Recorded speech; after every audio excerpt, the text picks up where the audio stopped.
에스겔 20장 10절부터 26절까지 오늘의 본문입니다. 본문이 길어서 제가 읽으면서 말씀을 나누겠습니다. 에스겔 20장의 말씀은 지난 시간에 이스라엘 장로 두 사람이 에스겔 선지자에게 나와서 하나님께 물으려고 왔는데 하나님께서 20장 3절에 말씀하시기를 너희가 내게 묻기를 내가 용납지 아니하리라 그러면서 에스겔 선지자에게 4절의 말씀에 인자야 너가 그들을 공문하려느냐 너가 그들을 공문하려느냐 지금 번역으로 한다면은 너가 직접 저들을 심판하고 오히려 너는 저들의 죄를 문책하여라 그런 의미라고 말씀드렸습니다. 그러면서 그들에게 과거에 이 열조의 가증한 일을 알게 하고 깨닫게 하면서 4절 말씀이었습니다. 하반절 너는 그들로 그 열조의 가증한 일을 알게 하여 에스겔 18장과 비교하여서 이해를 잘 해야 된다 그랬습니다. 조상 때로부터 하나님께서 선택하시고 언약을 맺으시며 은혜를 베푸셨는데 너희들은 정말로 한결같이 내게 패역하며 한결같이 가증한 일을 행한다. 우리가 어느 집안이 참 어려운 집안인데 내가 그 집안에 능력이 있고 권력이 있어서 그 집안에 은혜를 베풀었다고 한번 가정에 우리가 봅시다. 그러면 어느 집안에 은혜를 베풀었는데 어느 집안에 지금 현재 세대주들에게 은혜를 베풀었어요. 가장들에게. 지금 현재 엄마 아빠에게 은혜를 어떤 곳에서 베풀었는데 그들이 은혜를 원수로 갚아요. 그래도 참고 그 사람들의 자녀들이 또 장성하고 클 거 아니에요. 그들에게 또 은혜를 베풀었어요. 그런데 또 원수로 갚아요, 은혜를. 그 다음에 또 다음 세대가 낳는데 또 그렇게 해요. 그러면 참 너희 집안 너 끈질기다. 이게 악연이다, 악연. 그럴 거겠지요. 그런 것 이상으로 조상 때로부터 하나님의 선택을 받아서 은혜를 받아 하나님의 백성이 되었는데 그 열조 조상 때로부터 끊임없이 하나님께 배역하고 하나님께 반기를 들고 그렇게 살았던 이들이 이스라엘 족속이다. 그것을 가리키면서 이 이스라엘 두 장로들을 공문해라. 단지 이스라엘 두 장로들에 대한 이야기만이 아니라 이스라엘 백성들에 대한 이야기고 더 우리 입장에서 본다면은 우리 믿는 교회에 대한 이야기입니다. 1800년도에 하나님께서는 물론 이 땅에 복음을 전해 주셨고 그 이후로 한국교회가 세워졌고 성령님을 부으셨으며 은혜로 말미암아서 한국교회가 이렇게 잘 되어져 왔으나 과연 우리 믿는 사람들이 몇 세대를 걸치면서 과연 어떻게 하나님 앞에 살았느냐 또 과거로 돌아놓고 볼 때에 이 한반도에 바벨탑 사건 이후로서 흩어졌던 하나님을 섬겼던 사람들 가운데 우리의 조상들이 이곳에 정착하였는데 그러면서 어떤 역사와 과정을 통해서 배교자들이 되었고 우상숭배자들이 되어서 이렇게 지금까지 흘러오면서 무수히 많은 외래 종교인 불교부터 시작해서 유교를 받아들이고 어리석음 속에서 살아왔는가. 그런 것들을 우리는 돌이켜보아서 우리가 우리 민족의 역사가 반만년이다. 한 5000년 역사다. 그러지만 실제로 바벨탑 사건을 통하여 이루어진 걸 볼 때는 전 세계가 대부분 그 정도 역사입니다. 우리 민족의 역사만이 아니라 전 세계의 역사가 한 5000년 이 정도로 다 보면 틀린 이야기는 아닙니다. 그러면 우리가 우리 민족에 대한 자긍심을 가지고 심지어 개천절에 당군 왕검을 통하여 뭐 어찌 됐다 등등을 합니다. 그렇게 다시 이야기하면 조상들의 것을 우리가 자긍심을 가진다면 거꾸로도요. 우리 조상들이 때로부터 하나님 앞에 패역하고 죄를 저질러 왔던 것이 우리 조상들 아니냐 그 말입니다. 조선시대에 그랬고 고려시대에 그랬고 삼국시대에 그랬고 뭐 이렇게 우리 조상 때로부터 하나님 앞에 무수한 우상숭배를 했던 우리가 역사 시간에 배워왔던 그러한 과거들이 결국은 우리 조상들의 과거고 그것하고 우리는 뗄 수 없는 관계에 있어서 우리가 우리의 역사를 배우면서 우리 민족과 우리 조상들의 우상 숭배들을 살펴볼 때는 참으로 통회하며 회개하며 기도하는 마음으로 살펴보는 것이 아마 마땅할 겁니다. 그러나 전혀 자존심과 자긍심을 느낄 때는 우리 조상 그러면서 그들의 타락, 그들의 범죄, 그들의 우상 숭배를 보면서는 야, 저들은 저렇게 못되게 살았구나. 나하고 저들은 무관해. 저들하고는 상관없어. 역사가 없는 나라나 역사가 없는 민족은 없습니다. 그런 면에서 이제 이 이스라엘 백성들이 하나님의 선택을 받았어. 하나님께서 애굽에 있을 때부터도 우상을 버리고 가증한 것들을 버리라 말씀하셨는데 이들은 버리지 않고 살아오면서 광야에서 또한 하나님께서 우상을 버리고 하나님의 언약을 잘 지키며 믿으라 했는데 그렇지 않는 삶을 살아왔던 것에 대하여서 하나님께서는 계속 말씀하셨습니다. 이스라엘의 애굽에 있을 때부터 그 전에도 그랬지만 주로 애굽에서 있을 때 하나님께서 말씀하신 사건을 중심으로 해가지고 에스겔 20장 4절부터 5절부터 9절까지 말씀하였습니다. 10절 오늘은 10절부터입니다. 그러므로 내가 그들로 애굽 땅에서 나와서 광야에 이르게 하고 그러므로 그 말은 그러므로란 수식어는 앞에 있는 9절 같은 말씀을 받는 거지요. 하나님의 이름의 영광을 위해서 이는 내 이름을 위함이라 내 이름을 그 이방인의 목전에서 더럽히지 않으리 하여 행하셨다. 어떻게요? 우상 숭배를 끊임없이 하는 이스라엘 백성에게 진노를 쏟기보다는 그들을 노예에서 해방시키셔 가지고 그래서 애굽 땅에서 나오게 하셨다는 것입니다. 애굽 땅에 나와서 광야에 이르게 하셨다라고 말씀합니다. 물론 저 개인적인 광야의 이해는 약간은 지금 현재 사람들이 하는 광야 이해하고는 좀 다릅니다. 왜냐하면 이 젖과 꿀이 흐르는 땅이 그런 땅이 소위 말하면 가나안 땅이잖아요. 그러면 단지 가나안 땅만 팔레스틴만 젖과 꿀이 흐르는 땅이냐 그럴 때에 지금 현재의 광야보다 과거의 광야는 더 나은 면들이 저는 있었을 거다. 지금 광야는 거의 사막화가 되었지 않습니까? 그러면 사막화 되기 전에 그런 상태에 그냥 걷고 걸으면 모래밖에 없고 이런 광야하고 혹은 지금 미디안 광야 그 이후로 쭉 바람 광야나 신광야 이렇게 도는데 그 땅이 지금으로 한다면은 이집트가 아니고 이 사우디아라비아가 되지요. 미디안 지역이 사우디아라비아에 있었으니까요.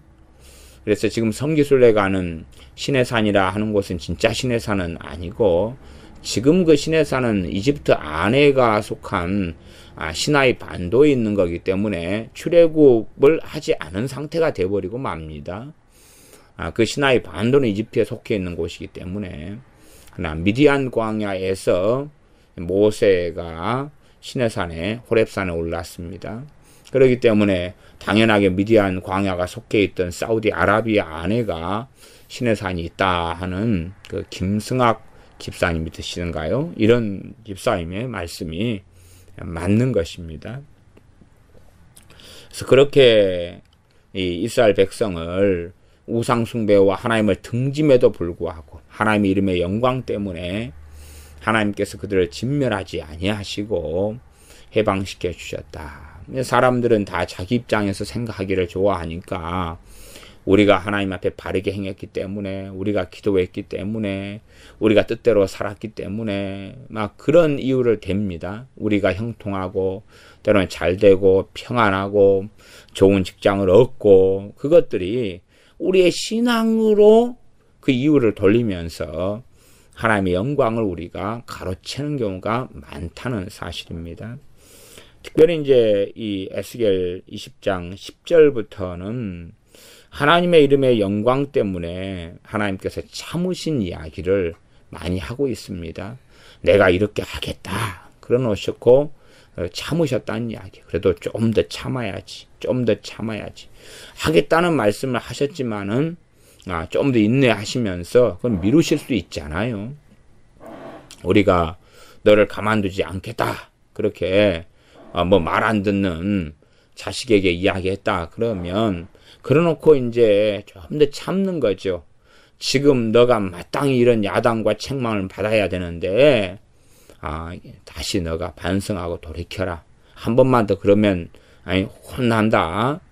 그리고 다시 시간을 주는 것처럼 하나님께서는 계속하여 이스라엘 백성들을 긍휼히 여기시며 인내하시면서 하나님 자신의 이름의 영광을 위하여 참으시는 것을 우리가 보게 됩니다. 20장 10절에 그러므로 내가 그들로 애굽 땅에서 나와서 광야에 이르게 했다. 하나님 이름의 영광 때문에 그랬다는 것입니다. 물론 다른 성경 말씀을 통해서는 하나님의 언약의 말씀을 이루려는 것 등등이 나와 있습니다. 그런 것들이 다 하나님의 이름 때문에 그렇다 하는 걸로 우리가 통합해서 이해할 수 있습니다. 11절입니다. 사람이 준행하면 그로 인하여 삶을 얻을 내 율례를 주며 내 규례를 알게 하였고, 사람이 준행하면 그로 인하여 삶을 얻을 내 율례를 주며 내 규례를 알게 하였다. 시내산에 머물게 하시면서 하나님의 율법을 하나님의 백성들에게 알리셨습니다. 디모데 후서에 보면 사도 바울이 디모데에게 너가 어렸을 때부터 성경을 알았나니 이 성경은 구원에 이르는 지혜가 있게 하느니라. 그러면 디모데가 어렸을 때부터 성경을 알았던 그 성경은 신약 구약이 함께 있는 66권을 이야기하는 게 아니라 구약 성경만을 이야기하는 것입니다. 구약 성경을 디모데가 어렸을 때부터 알았는데 그 성경 안에 구원에 이르는 지혜가 있다. 그렇게 사도 바울을 통해서 성경에 기록하고 전합니다.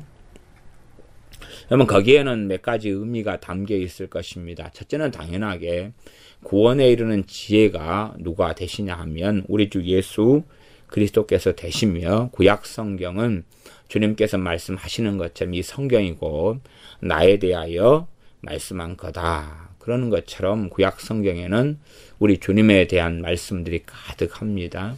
물론 눈이 가리워진 사람들은 가리워진 것만큼밖에는 보지 못하고 잘 깨닫고 알고 그런 사람일수록 구약 성경에서 주님에 대한 예언, 주님에 대한 말씀들 또한 친히 주님께서 나타나시는 행하시는 것들도 깨닫고 알 수가 있게 되어질 겁니다. 이렇게 구약 성경에는 첫째는 주님에 대한 것, 나아가서는 이제 11절 같은 사람이 준행하면 그로 인하여 삶을 얻을 내 율례. 신약 성경에서 율법에 대하여 갈라디아서나 로마서 등등에서 얼마간 설명하고 있고, 율법의 기능에 대해서도 죄를 깨닫게 하고 알게 한다. 그러면 율법을 준행하면 삶을 얻을 율례, 이것이 당연히 하나님께 친히 하신 말씀이니까 맞습니다. 그러나 또한 율법의 기능은 동일하게 율법을 듣고 알면서 우리가 얼마나 율법을 지키지 않았는가, 율법을 어기고 사는가를 깨달을 것 아닙니까? 그러함에 죄를 깨닫고 하나님 앞에 엎드리는 것입니다. 어떤 사람이 율법을 100%다 지킬 수 있겠느냐? 그래서 생명을 얻는다면 누가 얻을 수 있겠습니까? 예를 들어 내가 20살이다. 이때부터 하나님 율법을 배워가지고 80살까지 살아가면서 한 번도 어기지 않고 60년을 살았다. 그렇게 주장한다 할지라도 20살 때까지 아직 율법을 배우지 못하고 깨닫지 못하고 알지 못하고 실천하지 아니했을 때의 인생과 삶과 율법을 지키지 않은 죄는 어떻게 하겠느냐 그 말입니다. 그 죄는 그대로 남는 것이지요. 그러므로 율법을 지킴으로써 생명을 얻고 삶을 얻는다 하는 말씀은 명백히 진리고 사실입니다. 그러나 과연 그 누가 모든 율법을 행해 가지고 하나님 앞에 설 수 있겠느냐? 그럴 사람은 전혀 없고 불가능한 것입니다.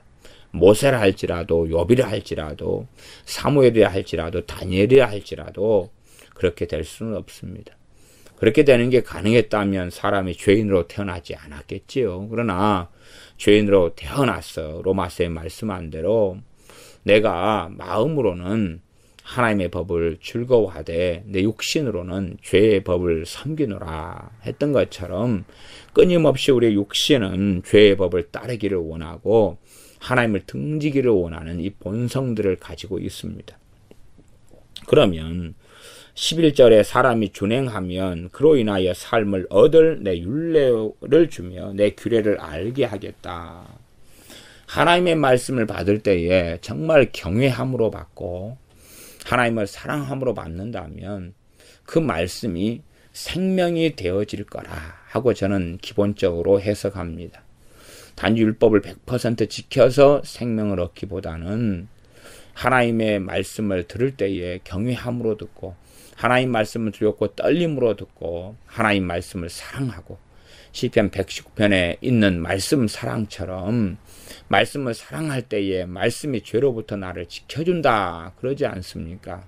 그러면 시편 119편의 기자가 하나님 말씀을 자기 마음에 안 두었을 시절도 있을 것 아닙니까? 하나님 말씀을 내가 범죄치 아니하려 하여 하나님 말씀을 주의 율례를 내 마음에 두었다. 그러면 안 두었을 때가 있었겠죠. 그때는 범죄하는 길 속에 들어가 있을 것 아닙니까? 그러나 하나님 말씀 마음에 두고 살아갈 때에 하나님께서 그의 범죄했던 과거들을 용서해 주시는 거지요. 그러므로 본질적으로는 율법을 행함으로써 구원을 얻는다면 완벽히 행해야지 구원을 얻게 되겠죠.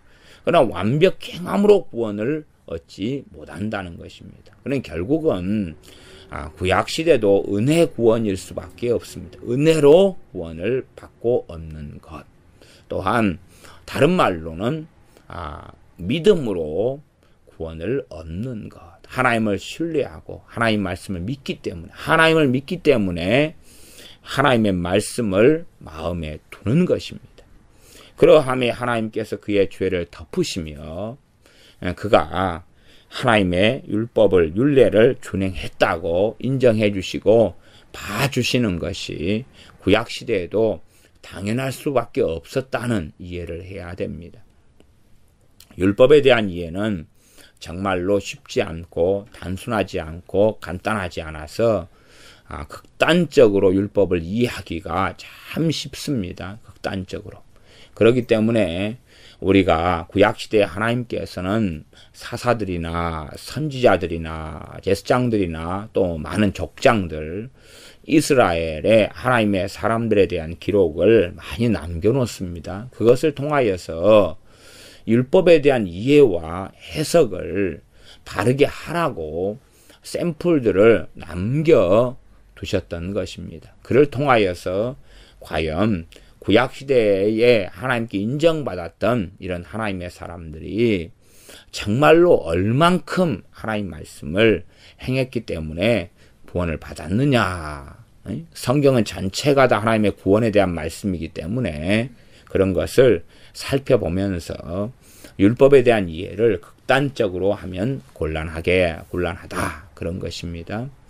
본질적으로 율법은 100% 행해야지만이 그에게 생명을 주고 살게 합니다. 그러나 죄인인 인간들이 100% 율법을 행하고 살아가는 것은 반드시 불가능합니다. 반드시. 예를 들어 태어나서 한 2살 됐는데 2살짜리가 어떻게 안식일을 준행하며 준수하겠습니까? 불가능하겠지요. 어떤 아이가 나중에 한 20살부터 하나님을 잘 섬긴다고 치면 그 아이가 유감스럽게 불신자 부모 밑에 태어나고 우상숭배라는 부모 밑에 태어났다면 어릴 때부터 부모가 우상숭배 자리에 그 아이를 끌고 들어갔지 않겠습니까?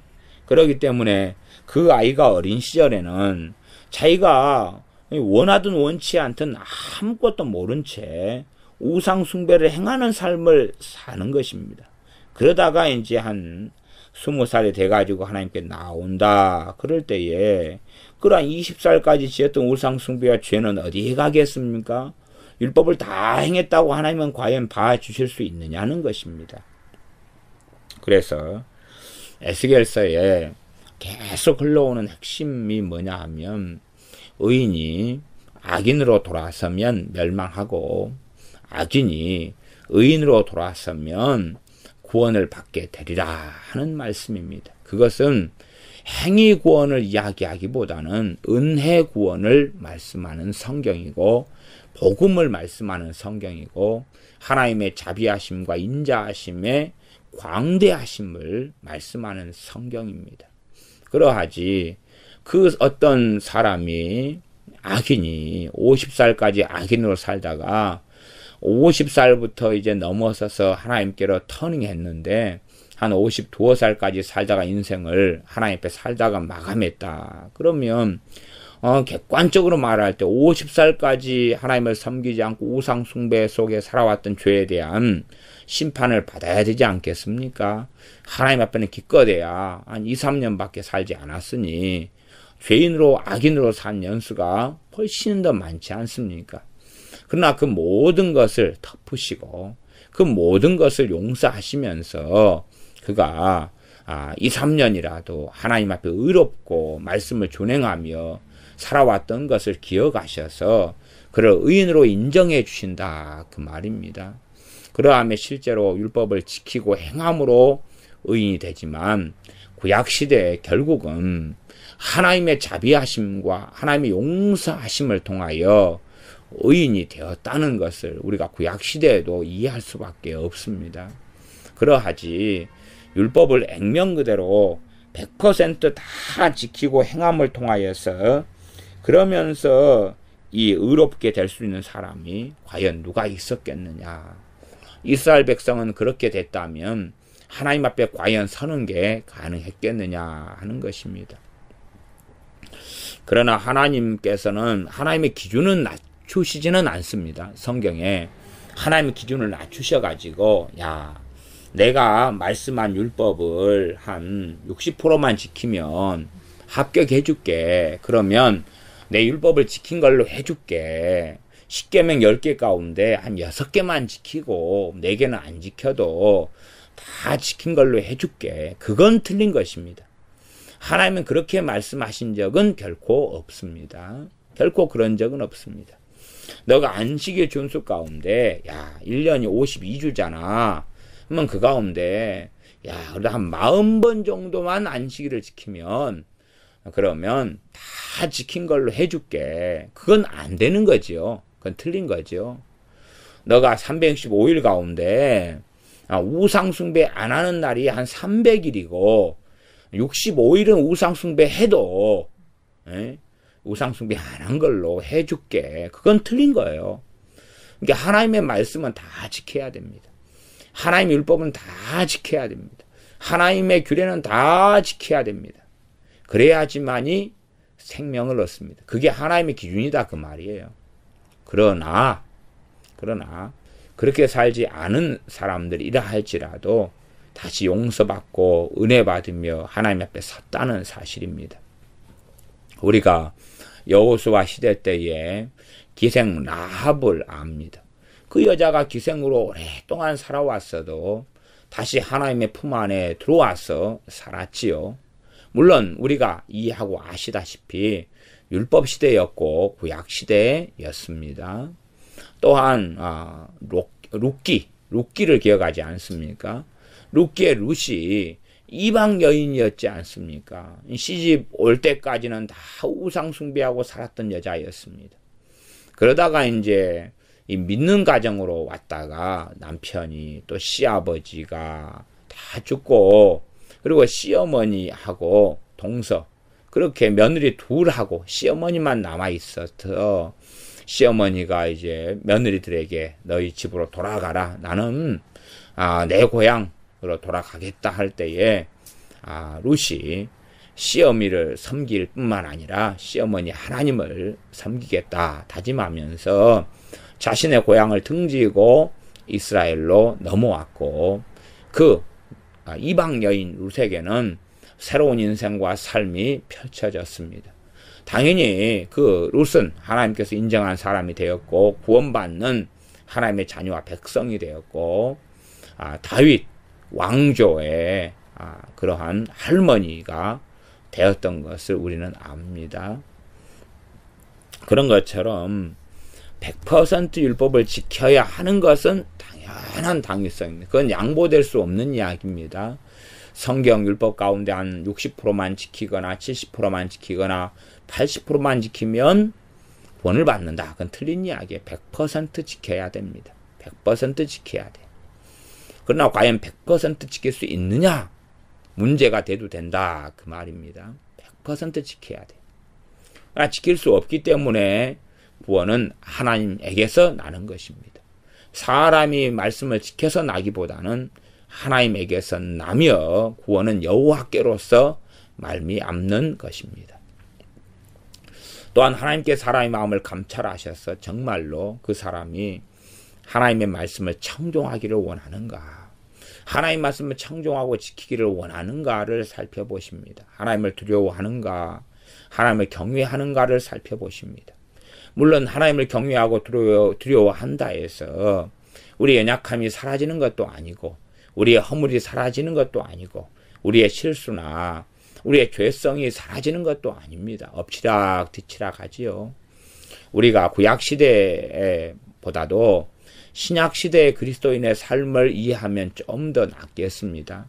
구약시대에는 성령님께서 선지자들 가운데만 임하셨던 시대여서 특별한 얼마에게만 성령님께서 임하셨습니다. 사사들 이런 사람들이죠. 그러나 신약시대에는 모든 믿는 사람들에게 성령님께서 임하셔서 진리의 길로 이끌어 가시며 그들을 도우십니다. 그러면 실제로 말씀 66권을 준행하고 사는 삶의 기준을 가질 때에 구약시대 사람들이 말씀을 지키기 쉬운가 아니면 신약시대 사람들이 말씀을 지키기 쉬운가 하는 것입니다. 신약시대는 우리 주 예수님의 이름을 우리가 사용할 수 있고 더 담대하게 예수님을 의지하여 주님의 십자가와 보혈을 의지하여 하나님 보좌 앞에 나아갈 수 있고 새 언약을 맺은 사람들이 되었고 또한 성령님께서 임하셔서 보혜사 되셔서 도우시는 겁니다. 그렇기 때문에 구약시대보다도 그 구약시대 사람들보다도 말씀 훨씬 더 올바르게 준행할 수 있지요. 그러나 얼마나 우리 신약시대를 살아간 우리 믿는 사람들이 죄를 자주 짓고 범하며 자주 넘어지며 쓰러지는지를 압니다. 그렇다면 구약시대의 하나님의 백성들은 신약을 살아가는 우리 믿는 사람들보다도 더 자주 쓰러지고 넘어지고 좌절하고 죄 가운데 빠져들 수밖에 없었다는 것을 우리가 상식적으로 또한 정상적으로 생각한다면은 익히 알 수가 있습니다. 그래서 구약의 율법에 대한 이해와 해석이 많은 사람들에게는 정말 난해하고 어려운 과제가 되겠습니다. 이 역설성들을 잘 기억해야 됩니다. 율법을 100% 다 지켜야 구원받습니다. 이게 생명을 얻는 길입니다. 그러나 100% 지킨 사람들이 없었을 뿐만 아니라 어떤 사람이 30살 때부터 하나님을 경외하고 살아왔다 해도 그 30살 때까지 하나님을 경외하지 않았던 것은 어떻게 하겠느냐 하는 것입니다. 하나님의 용서가 있고 하나님의 간구하심이 있고 그 죄를 덮어버리심이 있기 때문에 서로 30살 이후로서 100% 말씀을 지킨다 할지라도 그렇지 못한 것에 대하여 하나님의 용서와 자비가 나타나기 때문에 그가 구원받는 게 가능합니다. 우리가 이사야서를 보면 그렇게 하나님을 경외하고 살아왔던 이사야 선지자라 할지라도 눈을 들어 하나님의 영광을 볼 때에 그가 뭐라고 탄식하며 고백합니까? 오라, 나는 입술이 부정한 자로다. 입술이 부정한 중에 백성 중에 거하면서 입술이 부정하게 살아왔다고 고백하지 않습니까? 그때에 천사가 제단에서 숯불을 취하여 이 선지자 이사야 입에 대주면서 깨끗해졌다고 선언해 줍니다. 이게 하나님의 역사지요. 그러니 구약시대도 이 복음의 역사로 인하여서 구원을 받은 것입니다. 구약시대는 율법으로 구원받았고 신약에는 복음으로 구원받았다. 그러면 성경을 잘 못 보시는 것입니다. 구약 성경을 제대로 읽지를 못하시는 거다. 그렇게 말씀드리겠습니다. 그러나 하나님의 율법과 하나님의 기준은 변화된 게 없습니다. 하나님의 기준, 하나님의 법은 50% 지키라는 게 아니라 100% 지키라는 것입니다. 그러지만 우리가 100% 지키는 길을 걸어가고 나아가야 됩니다. 제가 산상수훈을 설교할 때도 해석이 정말로 어려우니까 참 신중하고 조심해야 된다라고 제가 많이 말씀드립니다.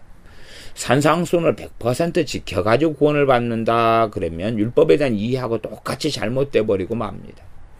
그러나 산상수훈을 안 지켜도 된다 혹은 한 80%만 지켜도 된다 그것도 틀린 것입니다. 산상수훈은 100% 지켜야 됩니다. 그러나 100% 지키는 길을 걸어가는데 100% 지켜가지고 구원받는다 그러면 이제 복음을 훼손시키는 사람이 되고 성경을 잘못 이해하게 됩니다. 그런 경우에 사람의 구약도 잘못 이해하는 것을 알 수가 있습니다. 구약 성경을 100% 지켜야지, 율법과 규례를 100% 지켜야지 구원받는다. 구약 시대는 그랬다. 신약 시대는 복음을 믿음으로 구원받는다. 그렇게 단순화시키지만 세대주의 신학의 경향이고 그런 해석일 뿐만 아니라 잘못된 성경 이해와 해석이 됩니다. 신약 시대에 와서도 하나님의 말씀을 100% 지켜야 됩니다. 그렇지 않습니까? 겸손하라, 온유하라, 100% 지켜야 됩니다. 그러나 신약 시대에 와서도 신약 성경을 100% 지키는 게 가능합니까? 불가능합니다. 불가능하다 그래서 아이고 다 이렇게 살지, 말씀 누가 다 지키고 살아, 그러면 그 사람은 잘못된 사람입니다. 마찬가지 구약 성경도 100% 지켜야 됩니다. 누가 다 지켜, 누가 다 지켜서 구원받아, 그러니 뭐 조금 지키고 조금 못 지켜도 될 거야, 그것은 잘못된 것입니다. 하나님을 경외하면서 우리가 오늘 이 말씀을 못 지키고 넘어지더라도 다시 내일은 일어나서 그 말씀에 순종하고 그 말씀을 준행할 수 있도록 하나님의 도움을 구하며 하나님 앞에 살아야 됩니다. 산상수훈이면 우리가 그 말씀을, 오늘 용서라는 말씀을 가지고 잘 지키다가 내일은 정말로 억울하게 나를 모함한 사람이 생겼습니다. 뭐 얼마나 분노가 일어나고 원망이 생기고 미움이 생기겠습니까? 판단과 정죄가 얼마나 되겠습니까? 그래서 너무나 심한 모독을 받고 이간질을 당했기 때문에 한 일주일간은 용서 못한다고 막 발버둥 치다가 다시 우리 주님의 십자가를 묵상하고 상고할 때에 그럼에도 원수를 사랑하고 용서해 주어야 되겠다. 일주일간 몸부림치다가 다시 용서의 길을 걷습니다.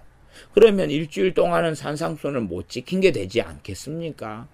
그렇다 해서 구원받지 못한다, 그러면 안 되지요. 우리는 산상수훈을 100% 지켜야 됩니다. 그러나 100% 지킴으로 구원받지 못합니다. 그래서 그것 때문에 결론이 어디로 가고 생각의 흐름이 어디로 가느냐에 따라서 바르게 되기도 하고 잘못되기도 합니다. 구약의 말씀도 하나님께서 말씀을 준행하면 그로 인하여 삶을 얻을 내 율례를 주며 내 규례를 알게 하였다. 그렇게 에스겔 20장 11절이 말씀합니다. 이 에스겔 20장 11절도 그런 의미에서 깊이 있게 이해해야 될 말씀이 되니까 굉장히 중요한 말씀이지만 굉장히 어려운 말씀에 속해서 참 많은 사람들이 구약을 잘못 이해하는 그런 사람들이 많습니다. 극단적으로 흘러가면서 잘못 이해해서 구약은 율법을 지킴으로 구원받았고 신약은 믿음으로 구원받았으니까 이제 구약 성경은 별로 필요 없어. 구약을 잘못 이해하는 사람들은 구약 성경을 별로 사랑하지 않습니다.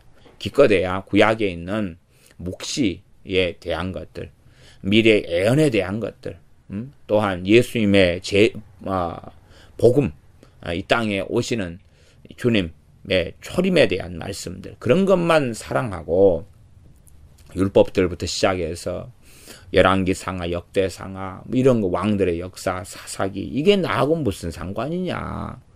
좀 재밌는 스토리로 볼 수 있는 것은 창세기에 있는 족장시대에 있는 아브라함 이야기, 이삭 이야기, 야곱 이야기 하면서 교훈을 삼지만 정말로 핵심은 모세 오경 가운데 율법들이지요. 그게 핵심이고 선지서들 가운데 율법을 정말 삶 가운데 지키고 준행하고 살아왔느냐, 사느냐, 그런 말씀들이 실상 구약의 핵심이 됩니다. 그런데 그런 말씀들을 율법을 행하고 그러므로 구원받는 시대야. 지금은 그런 시대가 아니지. 그러니까 말씀을 현재 우리의 그리스도인의 삶에 적용도 잘 시키지 못할 뿐만 아니라 말씀을 터부시하기도 하고 아니면 멀리 그냥 떨어진 머나먼 당신으로 구약 성경을 보는 경우가 많이 있습니다. 그러나 그렇게 되지 않아야 됩니다.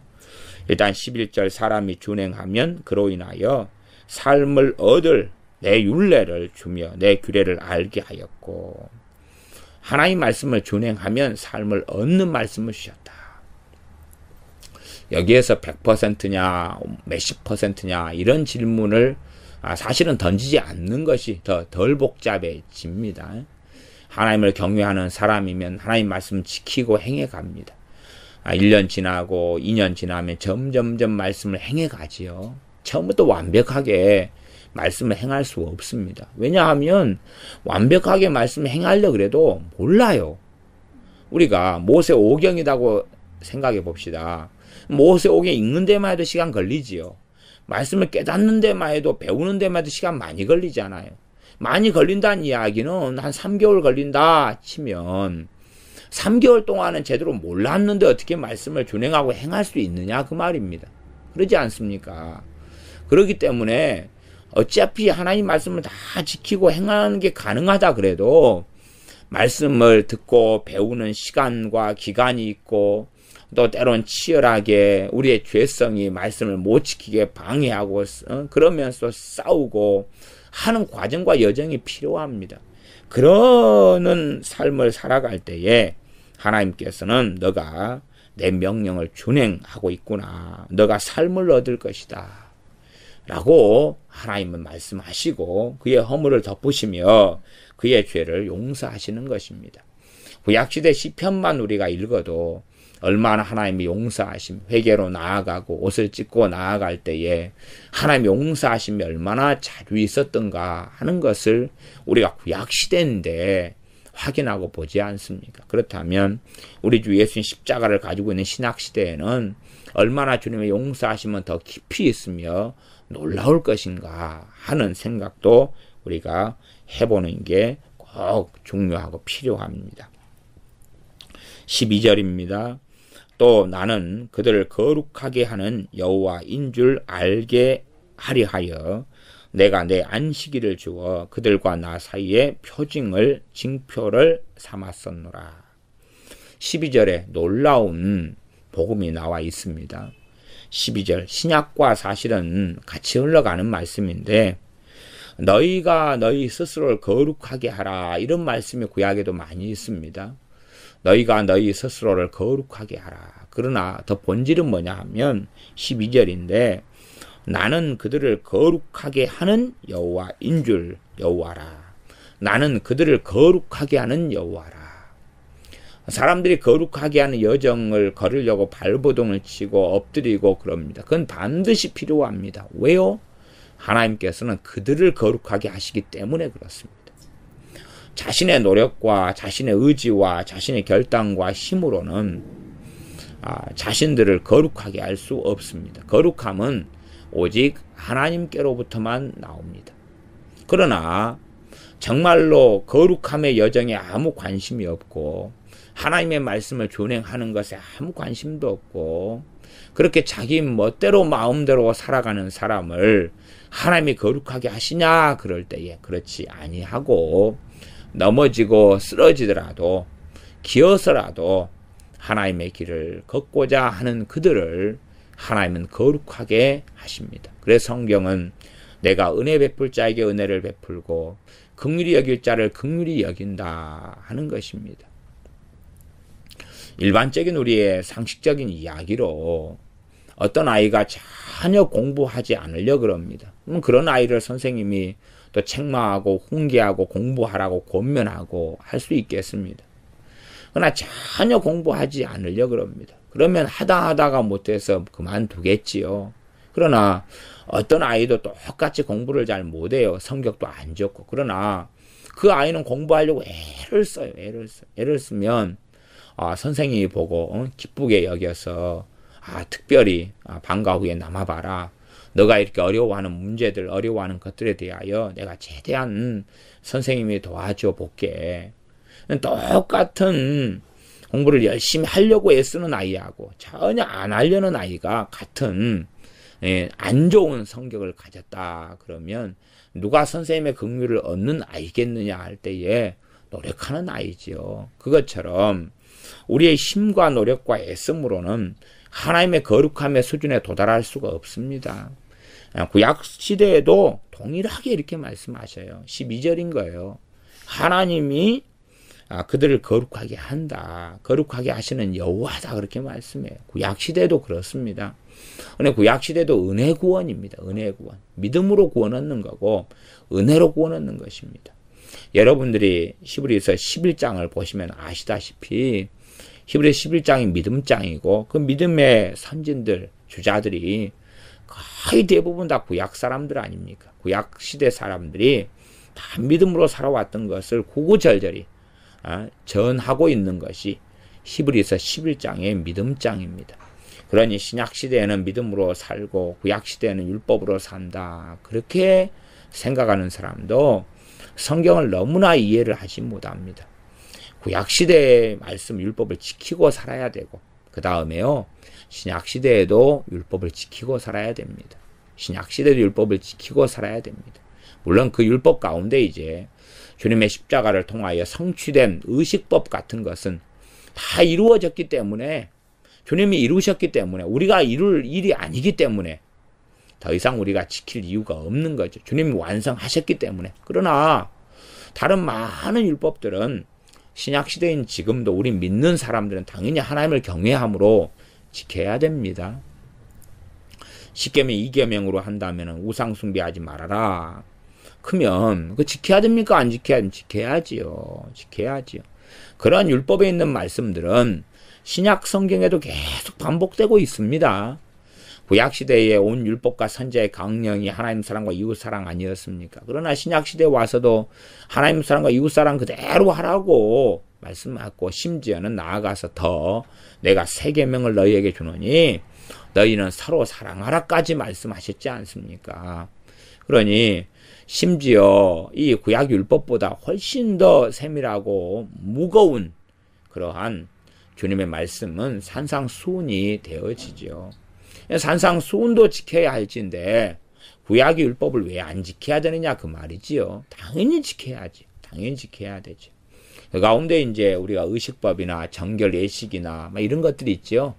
주님이 정하신 성찬이나 세례는 다 지켜야 되지만 나머지 우슬초로 정결케 하소서 하는 것처럼 우슬초로 이렇게 이 잿물을 만들어 가지고 제사를 통한 잿물이죠. 그래서 사람에게 뿌리고 이런 것은 이제 안 해도 된다 그 말이죠. 그거 말고는 하나님 말씀을 주야로 묵상하고 이런 거 다 해야지요. 자녀에게 어릴 때부터 마땅히 행할 길을 가르치라 해야지요. 그러지 않습니까? 다 구약도 구약만 지키고 신약을 안 지켜도 된다. 그러면 율법 무용론으로 갔는데 성경을 정말로 제대로 이해하지 못하는 사람입니다. 십계명 5계명의 부모를 공경하라 그랬고 에베소에도 부모를 공경하라 그랬고 지금도 부모를 공경해야 됩니다. 그러하지 구약의 일부는 지켜야 되고 일부는 안 지켜도 되거나 구약은 믿음 율법을 지킴으로 구원받았으니까 신약은 믿음으로 구원받았으니까 신약시대 와서는 믿음만 있으면 되고 율법은 안 지켜도 돼. 그러면 성경 이해를 정말 잘못하고 있는 사람입니다. 이러한 설명을 제가 짧게 드리지만 깊이 있게 반복적으로 들어보시면서 상고해 보실 만한 이야기를 제가 하고 있습니다. 12절 나는 그들을 거룩하게 하는 여호와인 줄 알게 하려 하여 하나님께서 하나님 백성을 거룩하게 하십니다. 거룩하게 한 자들을 구원하시는 것 아닙니까? 구원의 역사는 하나님이 거룩하게 하신 다음에 구원하시는 것입니다. 그런 사람이 구원을 받지. 그러나 어떤 자들을 거룩하게 하시느냐? 하나님을 두려워하는 사람들, 하나님 말씀을 마음에 받아들이는 사람들. 물론 받아들여도 그 말씀을 준행하고 엎치락뒤치락하고 말씀을 못 지키고 쓰러지는 경우도 아주 많을 겁니다. 그러나 하나님을 경외하는 사람은 다시 일어나서 말씀을 지키고 하나님을 경외하는 길을 걸어갑니다. 그러나 그렇지 않은 사람들은 넘어지고 쓰러진 다음에 하나님에게서 등을 돌리고 떠나갈 것이며 어려움이 생길 때에는 미혹되거나 또한 사람이나 권력을 의지하거나 돈을 의지하거나 그런 어리석은 길들을 걸어가면서 하나님을 경외하면서 떠나는 사람들도 많이 있습니다. 12절 하반절에 그러한 거룩하게 하는 여호와인 줄 알게 하려 하여 내가 내 안식일을 주어 그들과 나 사이에 표징을 삼았었노라. 안식일을 주어서 표징은 징표입니다. 안식일은 하나님을 알게 하는 징표다 그 말입니다. 안식일은 그냥 단지 쉬는 날이 아니라 하나님을 알아가는 날로 주신 것이죠. 이 하루를 가지고 기도하는 시간을 확보해 주시고 예배드리는 시간을 확보해 주시고 하나님 말씀을 상고하는 시간을 이 국가 공동체, 민족 공동체인 이스라엘에게 주신 것입니다. 하나님의 법으로 세우셔가지고 그를 통하여 하나님을 섬기고 기도하고 예배하면서 결국은 무엇을 경험합니까? 자신들을 거룩하게 하시는 하나님을 경험합니다. 안식일을 통하여 하나님께 제사하고 예배하고 엎드리지요. 하나님께 회개하고 긍휼과 자비를 구합니다. 이것이 하나님과 하나님 백성 사이에 반드시 있어야 될 것이 뭡니까? 기도와 말씀이며 예배며 구약시대는 제사였습니다. 하나님 앞에 머물러 있는 시간들이었죠. 그것이 안식일의 본래적인 의미 가운데 중요한 의미가 됩니다.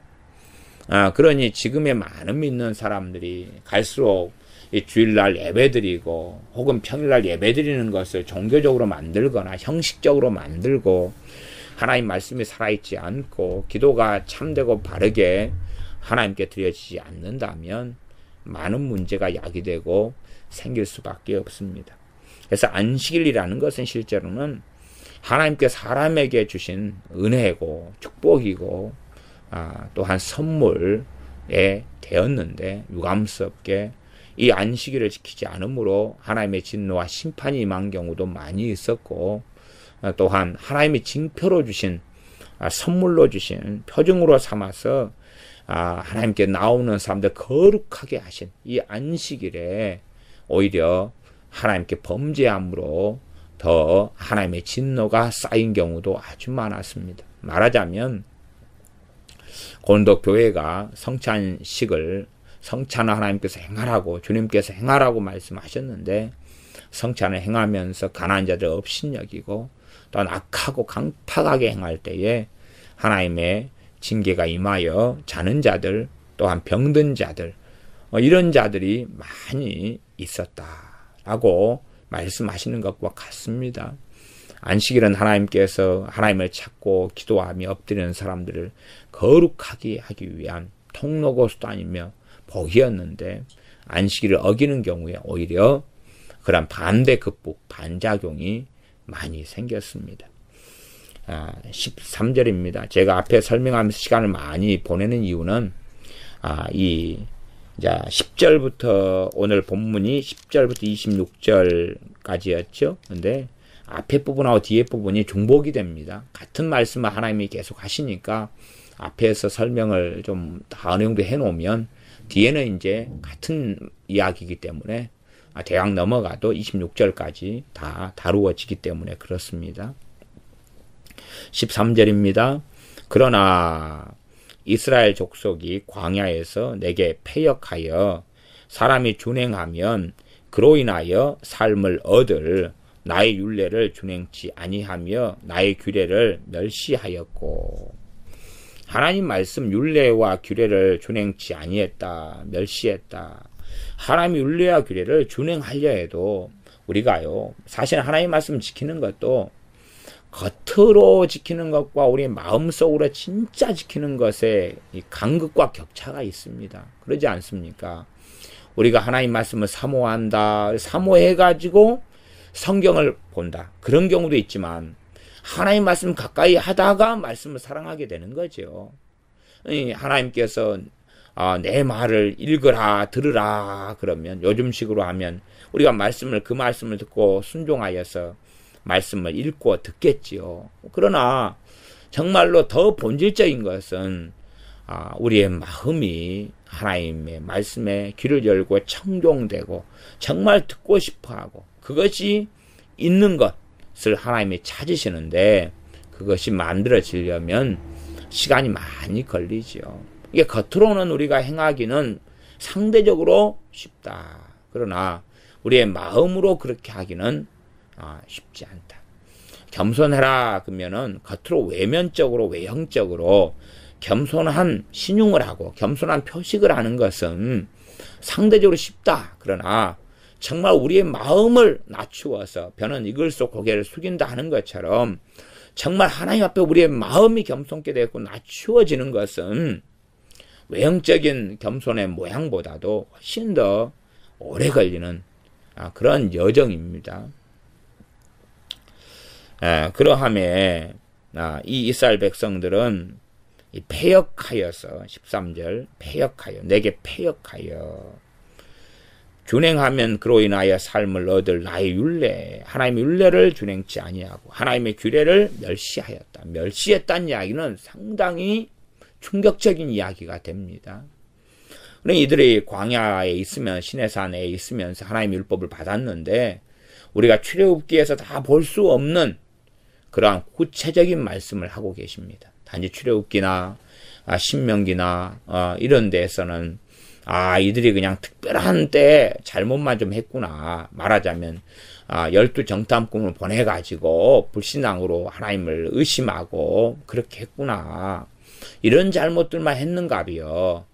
또 때마다 모세와 아론을 죽이려 하고 불평불만했구나.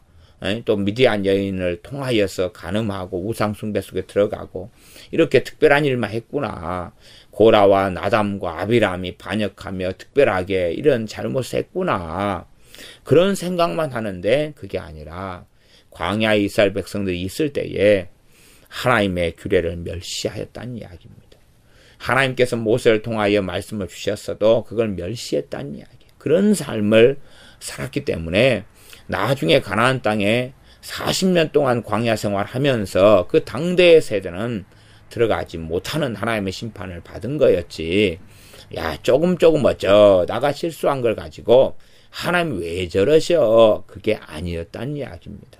하나님께서 조상을 택하셔서 언약을 맺으시며 은혜 주시며 또한 노예 생활하는 사람들에게 우상을 가증한 걸 버려라 말씀하셔도 전혀 말 안 듣다가 하나님 심판하시겠다 경고하셔도 말 안 듣다가 심판 안 하시고 오히려 긍휼을 베푸시며 노예 해방을 통하여서 적과 꾸리는 가나안 땅을 하나님 찾아놓으셨다가 주시려고 준비하셨는데도 그럼에도 하나님 앞에 패역하고 하나님의 말씀을 가지고 생명을 얻게 하고 하나님 앞에 살도록 하려고 신의 산을 불러 모아서 말씀을 주셨는데도 하나님의 말씀을 듣지도 않고 행하지도 않고 그리고 멸시했다. 우리 주님께서 내 계명을 지키는 자야 나를 사랑하는 자니, 혹은 너희가 내 말을 단지 듣는 자가 되지 말고 말씀을 지키는 자가 되라 그랬지만은 많은 대부분의 사람들은 주님의 말씀을 지키는 사람들이 되지 않고 마음에 담아두는 사람들이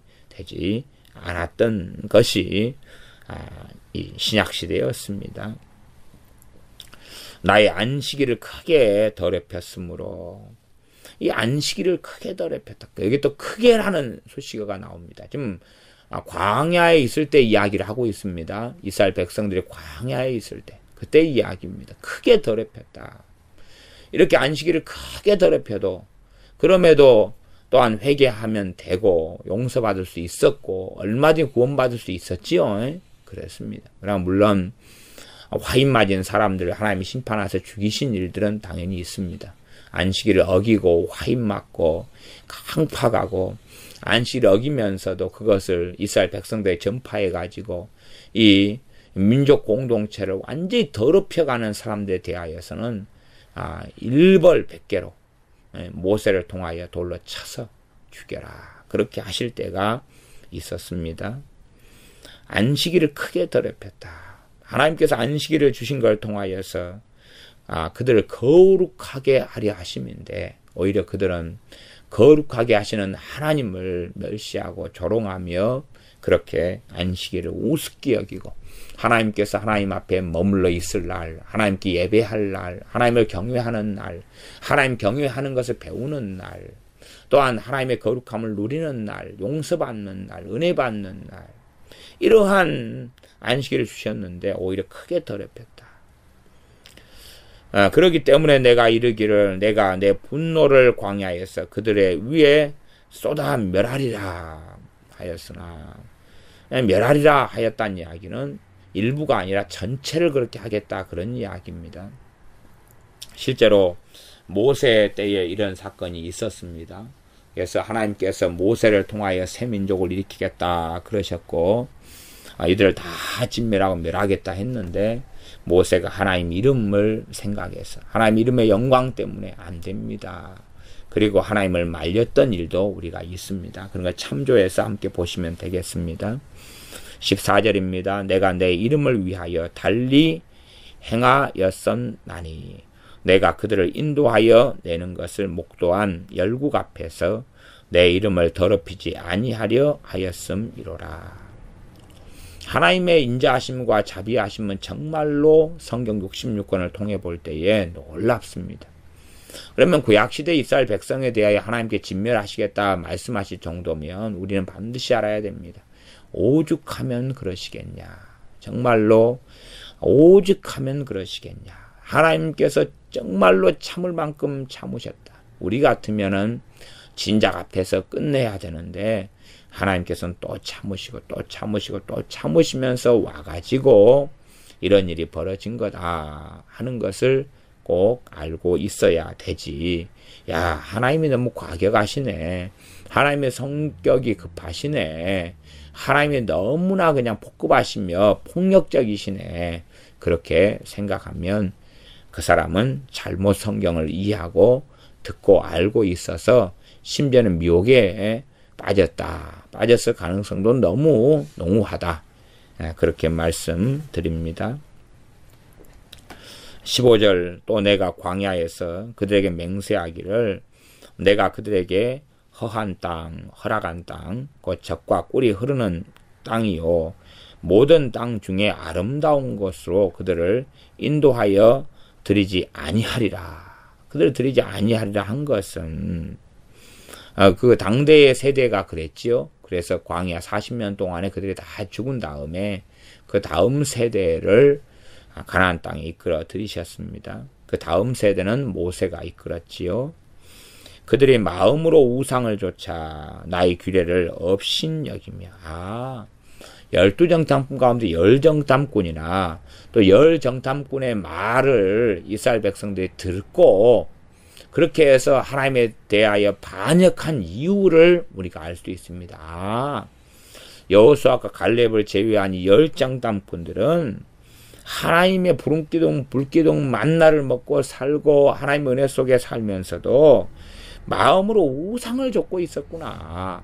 이스라엘 백성들도 마음으로 우상을 좇고 있었구나. 하나님께서 버리라고 그렇게 말씀하셨어도 그들은 버리지 않았구나. 심지어는 겉에서 행위적으로는 우상을 버렸으나 마음속에서는 계속 그걸 찾고 의지하고 그들에게 기도하고 이런 우상 숭배의 삶을 이들이 계속 살았구나 하는 중요한 출애굽에 얽히고 광야 시절에 대한 내밀한 일을 이 말씀을 통하여서 우리가 확인하게 되어집니다.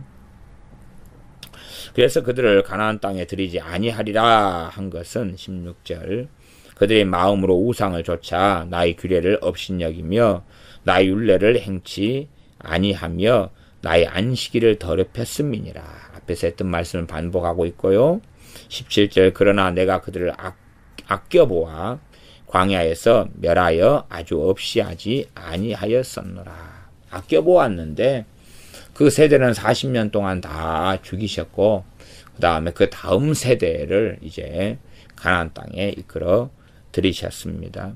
또한 심판받을 때도 그러한 12정탐꾼 가운데서 이스라엘 백성을 선동했던 그래서 하나님의 반역하게 했던 그러한 여호수아 갈렙을 제외한 10정탐꾼을 돌로 쳐서 다 하나님께서 죽이게 그렇게 하셨습니다. 18절 내가 광야에서 그들의 자손에게 이르기를 너희 열조의 율례를 좇지 말며 그 규례를 지키지 말며 그 우상들로 스스로 더럽히지 말라. 나는 여호와 너희 하나님이라. 너희는 나의 율례를 좇으며 나의 규례를 지켜 행하고 또 나의 안식일을 거룩하게 할지어다. 이것이 나와 너희 사이의 표징이 되어 너희로 내가 여호와 너희 하나님인 줄 알게 하리라 하였었노라. 그들의 자손에게 이제 그 앞에 세대는 광야 40년 동안 죽어가고 있고 죽었지요. 그들의 자손이 아마 그냥 그 다음 가나안 땅 팔레스틴에 들어가게 되는 여호수아가 이끌게 된 그 세대이지 않은가 싶습니다.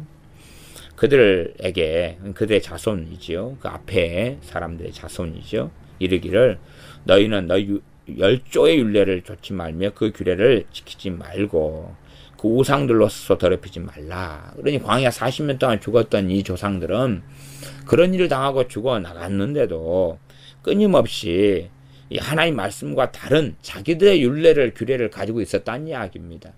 이 하나님의 말씀으로 가치관을 만들고 뜻을 세우고 삶의 규범을 삼고 그렇게 살기보다는 자기 안에 자기들이 가진 죄악된 하나님을 등지고 배역하는 악한 그러한 규례와 율례를 가지고 그것들을 행하기를 너무 좋아하고 그 길로 걸어갔습니다.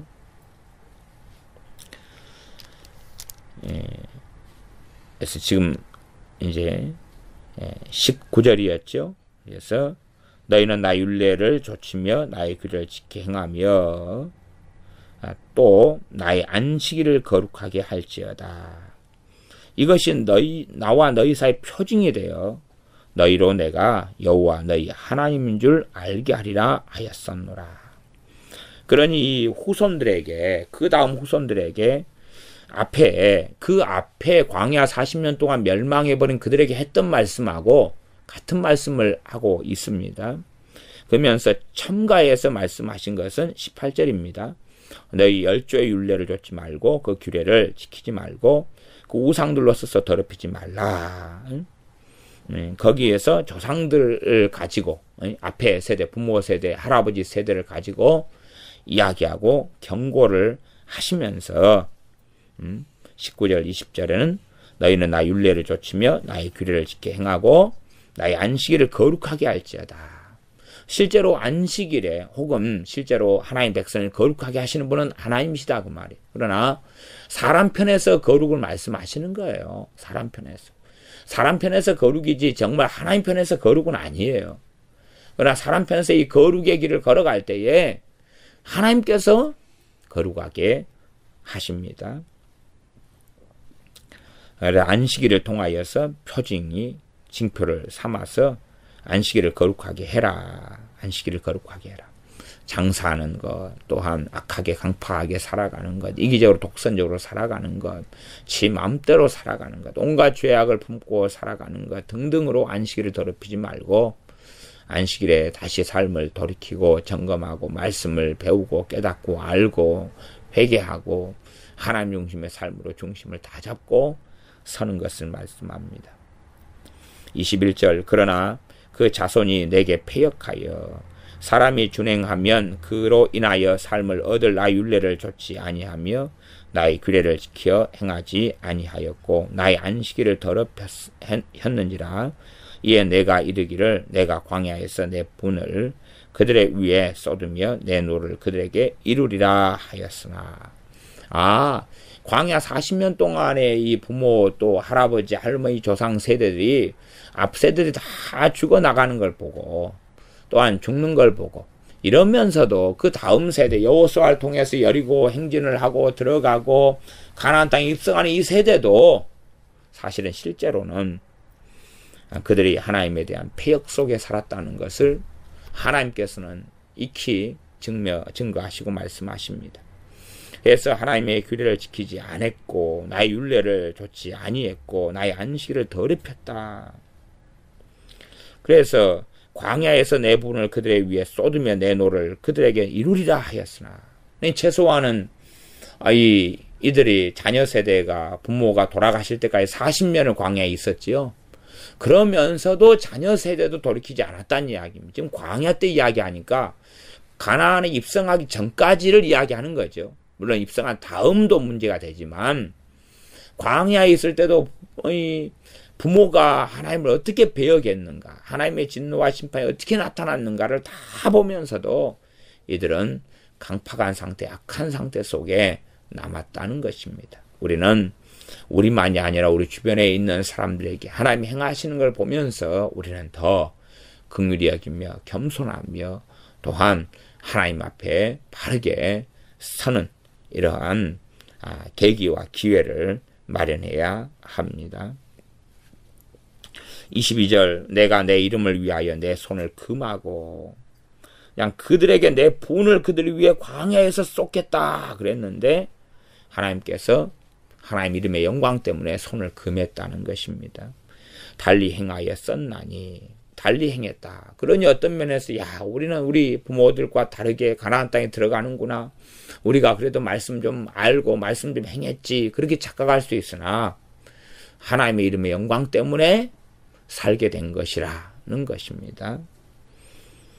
내가 그들을 22절 하반절 인도하여 내는 것을 또한 열국 앞에서 내 이름을 더럽히지 아니하리 하였음이니라 이로라.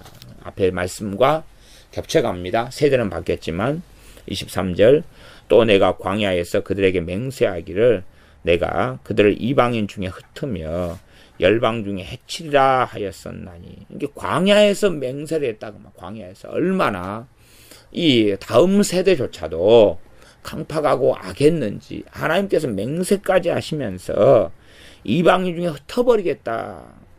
또한 열방 중에 해치리라. 해치리란 말은 뭐냐 하면 퍼지게 하겠다 그 말입니다.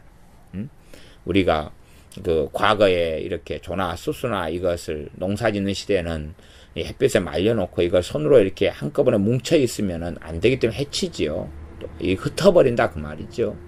또 전에는 우리가 먹는 쌀이나 아니면 뭐 이런 것에 바구미나 이런 게 참 많이 생겼잖아요. 이런 것을 없애려고 햇빛에 말리면서 널어놓으면서 이렇게 다 넓게 펼쳐놔요. 이걸 해친다 그 말이에요. 그러지 우리가 사람을 해친다, 짐승이 사람을 해친다 이런 단어가 아닙니다. 열방 중에 해치리라 다 흩어 이렇게 놓으리라 하였었나니 이는 그들이 나의 규례를 행치 아니하며 나의 율례를 멸시하며 내 안식일을 더럽히고 눈으로 그 열조의 우상들을 사모함이며, 그렇게 하나님이 말씀하셨어도 이들은 그 말씀을 듣지 않고 그대로 조상들처럼 그 길을 걸어갔다는 사실입니다. 그러나 하나님께서는 정말 참으셨죠. 참으시다가 이 광야 시대, 광야에서 그들에게 맹세하기를, 광야에 벌어진 일이잖아요. 그 이후로 계속 같은 일을 행하니까 계속 같은 경고를 해오셨던 거예요. 그러면 광야가 BC 1446년입니다. 그때가 출애굽이고, 그때 이후로 이제 시내산에 도착한 다음에 한 10개월 정도인가요? 그렇게 율례를, 하나님의 율법을 받고 다시 광야를 좀 가다가 그다음 정탐꾼을 보내가지고 정탐을 하지요.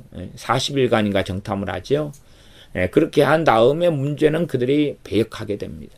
그리고 그때 이후로 이제 40년간을 광야에서 생활을 하죠. 그리고 가나안 땅 들어오기 전에 그런 여정 속에서 이 하나님께 말씀하시니까, 말하자면은 이 이스라엘의 멸망이 722년, 또 예루살렘과 유다의 멸망이 BC 587년 이러니까 1400년부터 한 600년까지만 이렇게 잡아도 몇 년입니까? 800년이죠. 1400년, 600년이니까 1000년으로 내려오니까 800년이죠.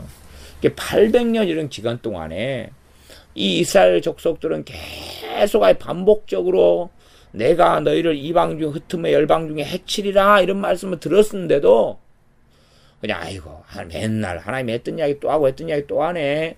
이 언제 이루어져? 하나님의 자비하심을 조롱하면서 그렇게 시간을 보냈다는 것입니다. 에스겔 앞에서도 본문에 그런 이야기가 나왔었습니다. 이루어지지 않아. 우리 시대는 아니야. 그랬다가 하나님께서 너희 살아생전에 내가 이루고 행하겠다, 심판하겠다 했고, 그렇게 하나님은 행하셨습니다. 그래서 24절에 그렇게 광야에서 그 다음 세대가 되어도 내 안식일을 더럽히고 눈으로 그 열조의 우상들을 사모함이며, 25절 또 내가 그들에게 선치 못한 율례와 능히 살게 하지 못할 규례를 주었고, 그들이 장자를 다 화제로 드리는 그 예물로 내가 그들을 더럽혔음은 그들로 멸망케 하여 나를 여호와인 줄 알게 하려 하였음이니라. 25절하고 26절이 좀 난해한 구절이 됩니다. 좀 어려운 구절이 되는데요. 그들에게 선치 못한 율례와 능히 살게 하지 못할 규례를 주었다. 그러면 우리가 비유적으로 이렇게 생각해 보십시다. 구체적인 내용보다도 우리가 이제 자녀한테 공부 잘하는 애가 있어요. 우리 자녀가. 그래 공부 잘하는 애는 하루에 알아서 그냥 10시간도 공부를 합니다. 시간이 있을 때는. 주말이에요. 토요일이다. 그럼 토요일에 너 공부 잘하는 애한테 1페이지부터 100페이지까지 수학 문제 풀어라. 그러면 공부 잘하는 아이는 풀어요.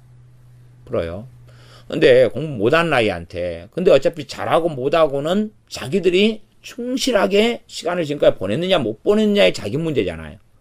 그러니까 못하는 아이에게 또 같은 기준을 제시해요. 나도 1페이지 100페이지까지 풀어. 근데 못하는 아이는 그게 자기가 충실하게 보내지 않았기 때문에 기껏해 열심히 풀어봐야 20페이지밖에 못 풀어요. 그것도 틀린 답이 많고.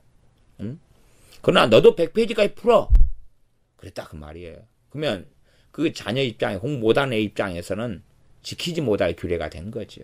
그러면 하나님의 불의해요? 불의하지 않아요? 불의하지 않아요. 그러니까 내가 선생님입니다. 그리고 우리 아이들이, 학생들을 내가 숙제를 내준다 그럴 때에 어떤 숙제는 공부 잘하는 애한테는 너무 쉬워요. 열심히 해온 애한테는. 그러나 중간한테는 어렵기도 하고 해볼 만해요. 어려운데. 그냥 못하는 애들은 답이 없어요. 너무 어려운 거예요. 너무 어려운 거.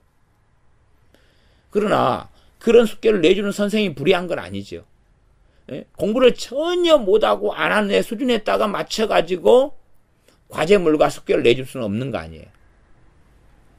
그런 것처럼 이들이 정말로 하나님 앞에 바르게 살지 않았으면 하나님 말씀을 지키는 건 너무 어려운 걸 거예요. 너무 어려워요. 기도 생활을 전혀 안 하고 산 사람한테 1시간 오늘 기도해라. 그러면 얼마나 어렵겠어요. 그렇죠?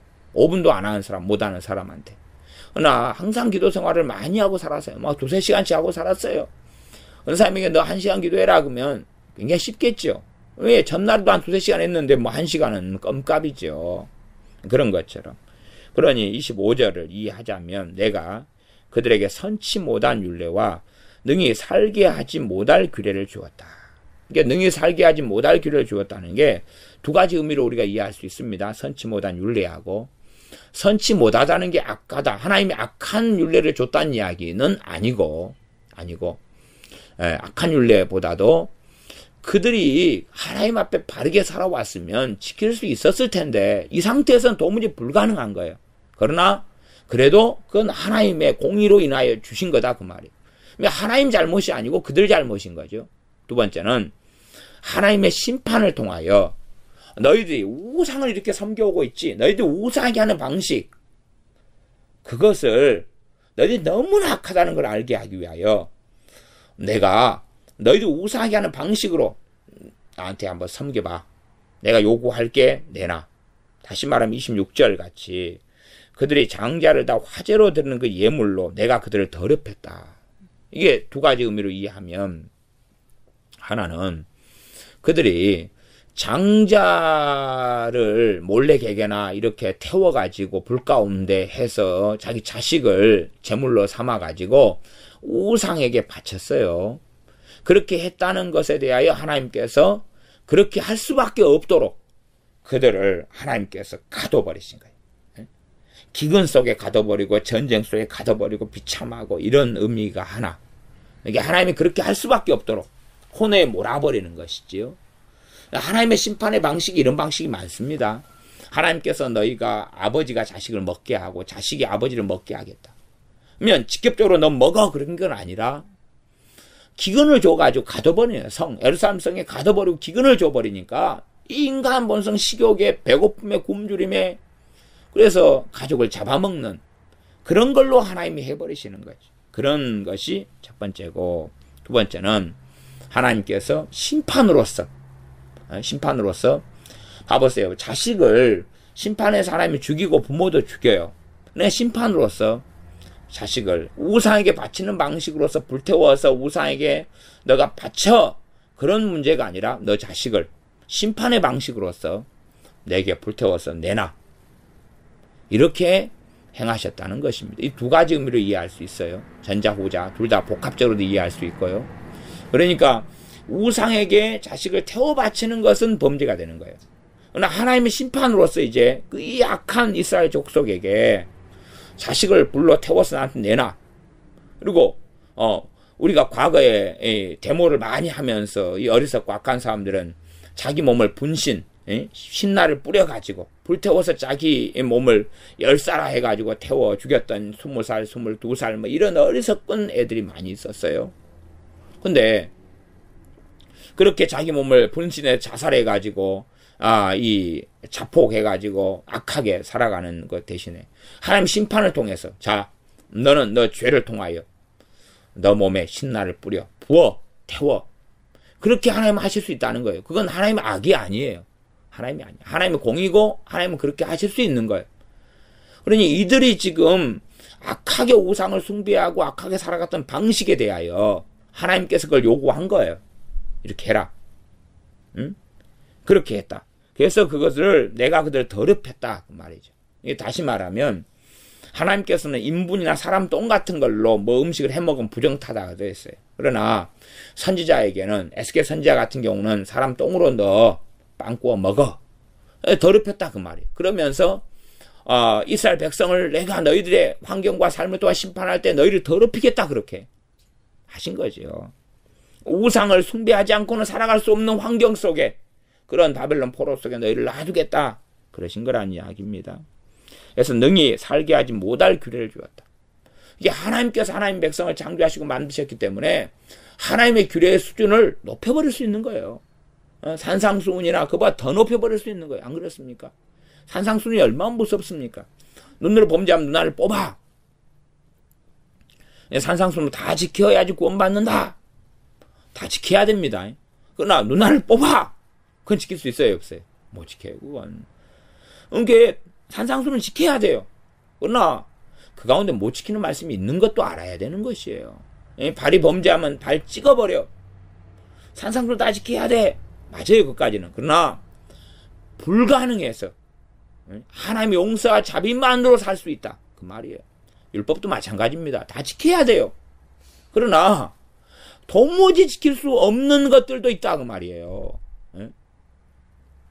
자, 10번째, 십계명의 10번째 계명. 10번째 계명은 뭐냐, 그러면, 탐심에 대한 말씀이에요. 탐심에 대한 말씀. 그러면, 10번째 계명은 탐심이에요. 내 이웃의 집을 탐내지 말라. 내 이웃의 아내나 남종, 여종, 소나, 나귀, 물은 내 이웃의 소유를 탐내지 말아라. 그래요. 탐내는 거예요.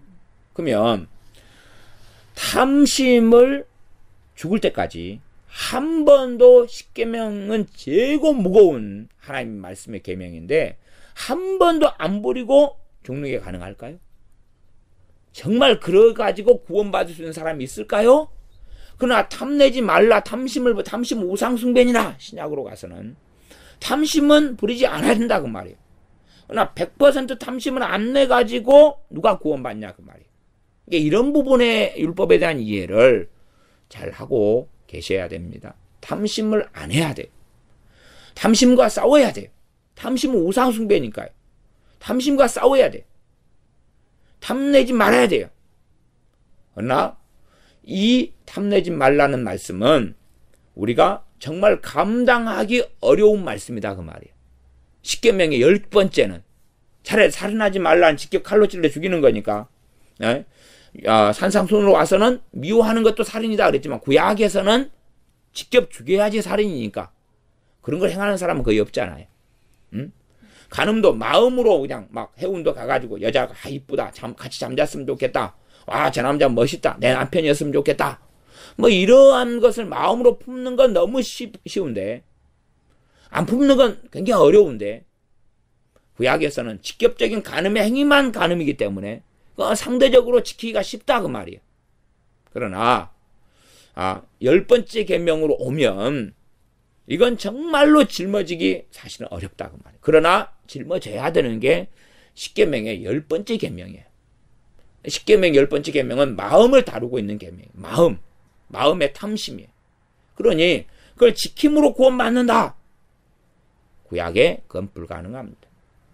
마음에 탐내지 않아가지고 한 번도 탐내지 않아서 구원받는다. 그건 불가능한 것입니다. 구약에 아무도 그런 사람 없었어요.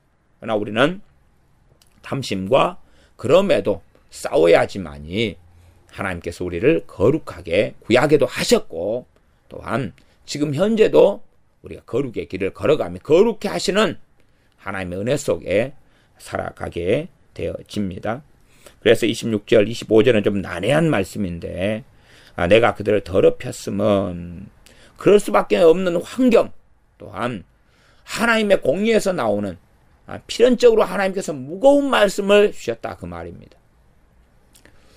우리가 부모가 자식에게 똑같이 전교 1등 하는 애들 또 걔들이 한 것만큼 내가 내 자식한테 해줘요. 전교 1등 하는 애들이 학원 가면 그런 학원 똑같이 보내주고 용돈 한 달에 뭐 5만 원 주면 5만 원 같이 주고 똑같이 해줘요.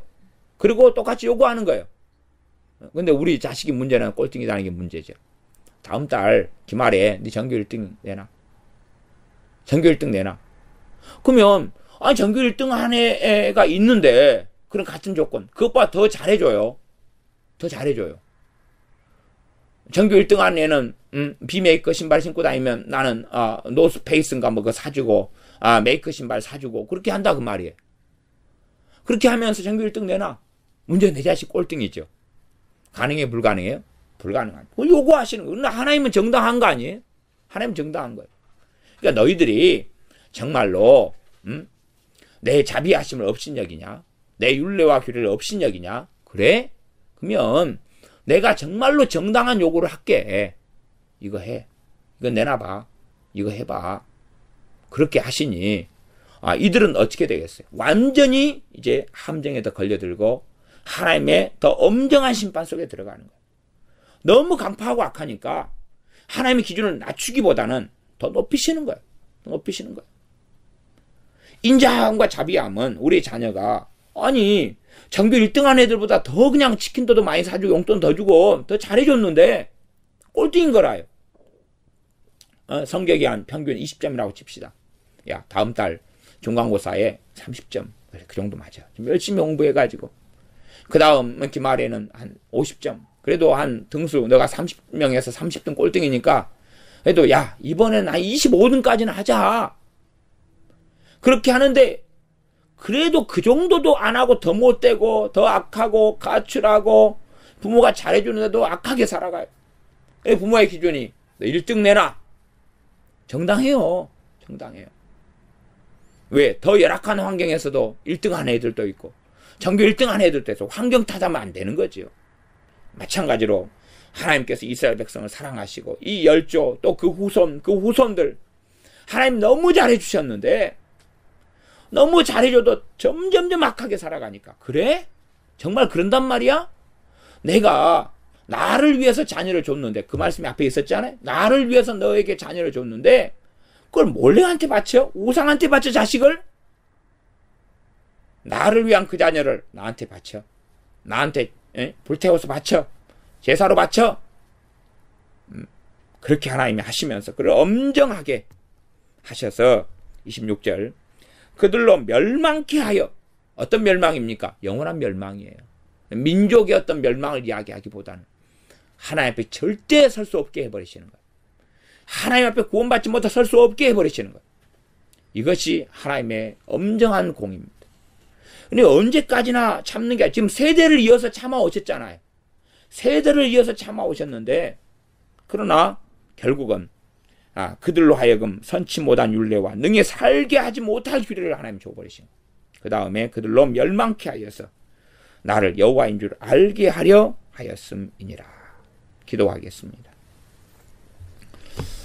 아버지 하나님, 하나님께서 우리에게 말씀을 주시면서 이 말씀을 통하여 구원받으라, 이 말씀을 통하여 하나님 앞에 서고 살라 하실 때에 우리가 구약에 있는 말씀들을 천대하거나 멸시하거나 자의적으로 마음대로 해석하기보다는 말씀을 존중하며 우리가 어리석은 우리의 가치관을 따라 우리 어리석은 지혜와 지각을 따라 마음대로 해석하고 이리 붙이고 저리 붙이려 하기보다는 하나님을 존중하며 하나님을 경외하며 그러므로 우리가 참으로 겸비함으로 하나님 말씀을 받아서 성령 하나님께서 말씀 가운데 우리가 균형할 수 있도록 도와주시고 말씀 행하도록 도와주시며 말씀의 바르고 참된 의미를 이해하고 알아가면서 때론 우리가 지키는 게 너무나 어렵더라도 넘어지고 쓰러지고 자빠지더라도 다시 일어나서 말씀을 균형하며 지키는